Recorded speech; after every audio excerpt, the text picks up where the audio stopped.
আচ্ছা শুনা না, এই হেৰি নহয় কথাটো, কোৱা। আৰু কিমান মান আছে তোমালোকৰ? মানে আমাৰ তিনিটা যাম। উম, হুম? তিনটা মানে দুটা ফটোটো দিছো ন।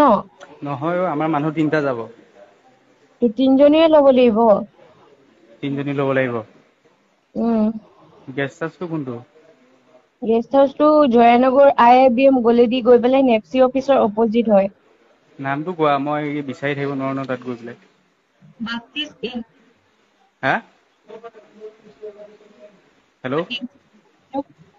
হেল্ল'? তোমাক মই হোৱাটছএপত দি আছো। গেষ্ট হাউচটোৰ নামটো আৰু তুমি ফটো মাৰি দিয়া গেষ্ট হাউচটো। অলপ কম বেছ কৰিবা। কম বেচ মানে? এইটো 6,000 কম বেছ কৰিবা অলপ। 5,500কে দিবা নহ'লে। 5,500কে? কাৰণ গোটেই ৰাতি থাকিব ন। অ'। আৰু কামটো তিনিবাৰ হ'ব। তিনিবাৰ? উম। ঠিক আছে, তুমি মোক গেষ্ট হাউচৰ ফটো পঠাই দিয়াচোন।